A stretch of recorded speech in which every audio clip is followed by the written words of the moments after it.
नमस्ते, मैं हूं नीतीश। आप देख रहे हैं लाइव हिंदुस्तान। लाइव हिंदुस्तान पर दिल्ली विधानसभा चुनाव की कवरेज जारी है और आज मैं पहुंचा हूं पटपड़गंज विधानसभा सीट। ये वो विधानसभा सीट है जिसकी दिल्ली की हॉट सीटों में गिनती हो रही है।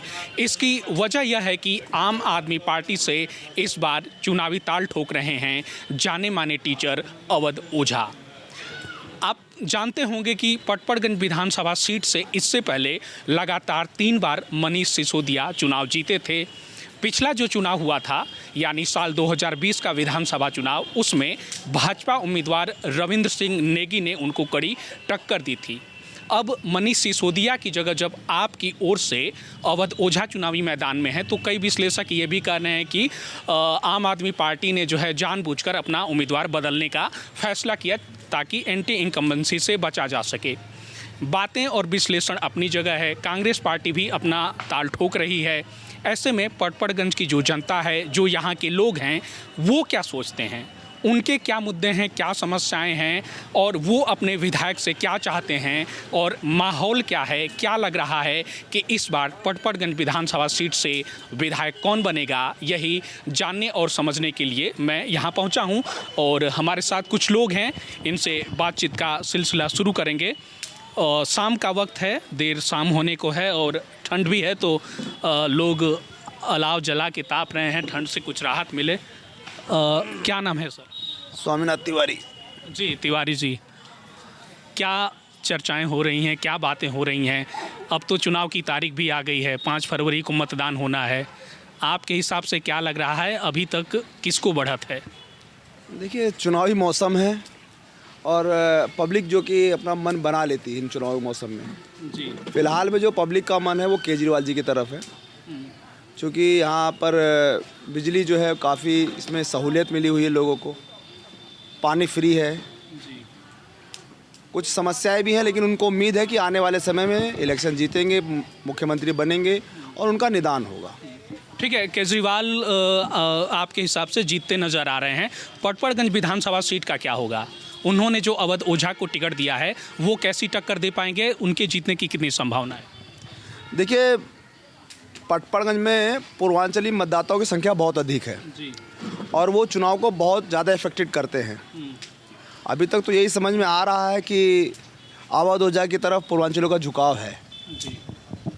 रही बात, वो एक अच्छे शिक्षक हैं और उनसे एक नई उम्मीद, एक नई दिशा की हम लोग विश्वास रखते हैं कि शायद वो आएंगे तो शिक्षा के क्षेत्र में कुछ ऐसा करेंगे जिससे हम कुछ बदलाव देखने को इस पटपड़गंज में नहीं पूरी दिल्ली में मिलेगा। एक नया चेहरा और प्रभावी चेहरा है जो पूरे हिंदुस्तान में अपनी छाप छोड़ता है। अगर वो हमारे पटपड़गंज से जीतता है तो हमारे लिए बड़े हर्ष की बात होगी। इन्होंने शिक्षा का मुद्दा उठाया कि अवध ओझा पढ़ाई लिखाई से जुड़े रहे हैं, छात्रों को पढ़ाते रहे हैं। और क्या समस्याएं हैं पटपड़गंज विधानसभा सीट की? किन बातों को लेकर आप परेशान हैं और क्या चाहते हैं कि आपका जो विधायक बने? एक चीज़ से परेशान हैं जी कि यहाँ पर सीनियर सिटीजन जो हिंदुस्तान में बहुत सारे हैं, सीनियर सिटीजन बहुत हैं। तो उसमें क्या है कि पहले हमको जो है 40% ट्रेनों में छूट मिलती थी, लेकिन जब तक ये पीयूष आए थे पहले वाले हैं जो बने थे, यहाँ पर रेल मंत्री थे जी, तो उन्होंने हमारे सब बंद कर दिया टोटल। कोई पैसा नहीं, पूरा देना पड़ेगा। हम कहीं जाते थे तो हमारा 1100 रुपये लगता था जी। अब वो लग रहा है 2000 रुपये, 1900, 1950।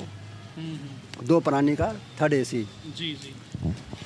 अब उसका जो हमें 2000, उसके बाद में जो है जो पेट्रोल का दाम बढ़ा दिया, तो जो अगर हम जाते 3 व्हीलर से कहीं पे तो उसका जो है 3 गुना 4 गुना पैसा लग रहा है। ठीक है ना जी। अच्छा, ये आम आदमी पार्टी की ओर से कहा गया है कि बुजुर्ग लोगों का मुफ्त में इलाज होगा, ये बातें प्रभावित करती हैं? बहुत प्रभावित करती है।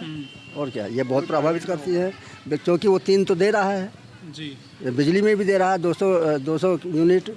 ठीक है ना, जिसका है उसके आगे करोगे तो पूरा पैसा लगेगा, तो वो सही कह रहा है। कांग्रेस के बारे में भी कुछ सवाल जवाब हो जाए। अनिल चौधरी को टिकट मिला है पटपड़गंज से, क्या लग रहा है वो कैसी टक्कर देते नजर आएंगे?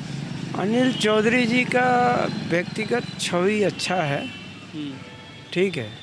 वैसे अनिल चौधरी जी भी कुछ कर सकते हैं, कुछ कर सकते हैं। कर सकते हैं। हाँ, और अनिल चौधरी जी के बारे में यही है कि लोग कहते हैं कि यहाँ पे कि अनिल चौधरी जी ने यहाँ पे अच्छा काम किया, मतलब पूरे इस एरिया के विकास के कामों में जब वो विधायक थे पहले तो उन्होंने काम किया है।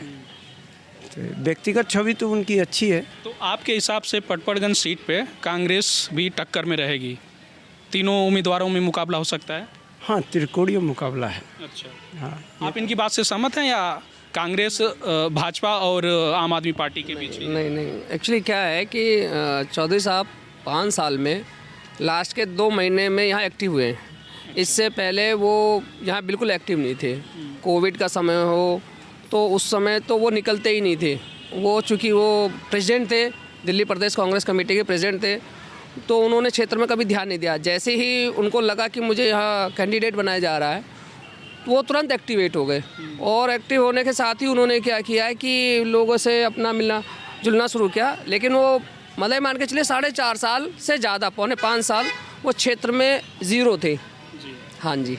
अच्छा, ये बात तो अवध ओझा जी के लिए भी कही जा रही है कि वो भी यहाँ के लिए नए हैं। हालांकि वो तमाम इंटरव्यू में कह रहे हैं कि हम पटपड़गंज रहे हैं, हमारा यहाँ पर मकान है।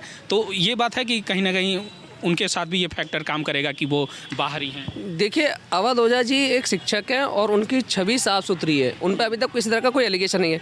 रही बात उनके यहाँ, तो वो ऑलरेडी यहाँ पहले से आते रहे हैं, वो हमारे रिश्तेदारी में हैं, तो वो आते रहे हैं, वो पुराने यहाँ सब लोगों को जानते हैं।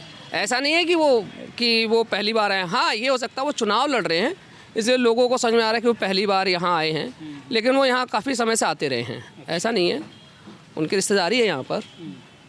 तो क्या लग रहा है, आप भी अपना ओपिनियन दें कि क्या लग रहा है कौन यहाँ से जीत सकता यहाँ है? पूर्वांचली 30% है और जो पहाड़ी वोटर है वो 20% है जी।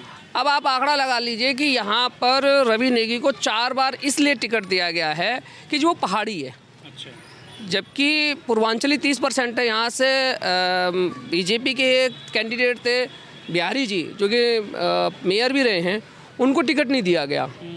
तो पूर्वांचल में इस बात को लेकर गुस्सा है कि हम 30% और हमको नहीं दिया गया टिकट। 20% वाले को 4 बार टिकट दे दिया, 2 बार पार्षदी का टिकट दे दिया, 2 बार विधायकी का। तो बीजेपी के कार्यकर्ता भी नाराज़ हैं और बीजेपी में जो पूर्वांचली लगे हुए थे वो भी नाराज़ हैं। ऐसा नहीं है कि सारे खुश हैं, वो नाराज़ इस वजह से कि उनको नहीं पूछा गया है, पार्टी ने साइड लाइन कर दिया है, तो पूर्वांचली नाराज़ है काफ़ी। हाँ जी। और लोग हैं, उनसे बातचीत करते हैं। क्या नाम है भैया? जी, रवि तिवारी। रवि जी। रवि। बताएं, हम लोग तो चुनावी नब्ज टटोलने आए थे, इधर बातें करके लग रहा है कि अवध ओझा जी को बढ़त दिख रही है। मैं आपके सवाल और जवाब एक साथ दे देता हूं। आपके सवाल क्या है? आपके सवाल है मुद्दा और इलेक्शन में कैंडिडेट। जी। देखिए, इस जहाँ तक कैंडिडेट हम पहले लेते हैं, इस क्षेत्र में इतने इलेक्शन हुए हैं। आज मेरी उम्र 42 साल हो गई है। बहुत सारे लोग आए, बीजेपी ने बाहर से टिकट दिया, झाड़ू ने भी बाहर वाले आदमी को टिकट दिया, सब उतार चढ़ाव चलता रहा। बट पहली बार ऐसा कैंडिडेट आया है मनीष सिसोदिया के बाद में, जो सबसे ज़्यादा हमारे क्षेत्र को, शिक्षा के क्षेत्र को और हमारे विश्वास को आगे ले जा सकता है, वो है अवध ओझा जी। क्यों? रीज़न ये है क्योंकि मनीष सिसोदिया जी अच्छे कैंडिडेट थे, फर्स्ट टाइम अच्छे कैंडिडेट थे, बट वो पॉलिटिक्स से शिक्षा में आए थे, मगर शिक्षा से जो पॉलिटिक्स में आया है वो है अवध ओझा जी। अच्छा। तो ये is a best candidate of Patparganj विधानसभा।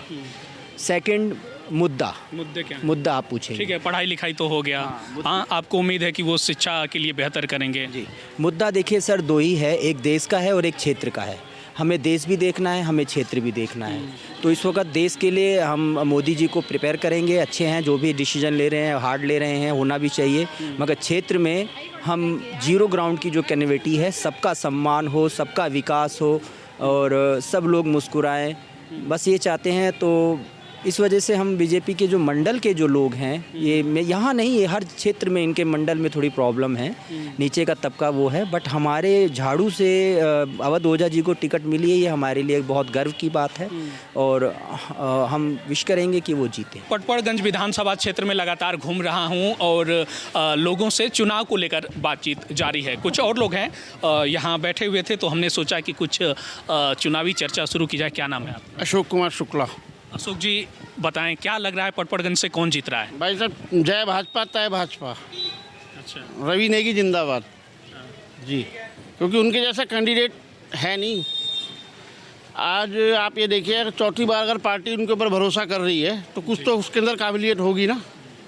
नहीं तो सवाल तो ये भी है कि जो शख्स जीत नहीं पा रहा है, हालांकि पिछली बार जो 2020 का विधानसभा चुनाव था तकरीबन 3000 वोटों से हार गए थे, तो क्या लग रहा है इस बार वो गैप पूरा कर लेंगे या फिर पीछे रह जाएंगे? अजी उस गैप से बम्पर जाएंगे वो। आप ये भी तो देखिए ना कि उस टाइम पे आम आदमी पार्टी की गवर्नमेंट थी और हमारे डिप्टी सीएम को पानी पीना पड़ गया। 3,2829 वोटों से हारे हमने जीते। जी।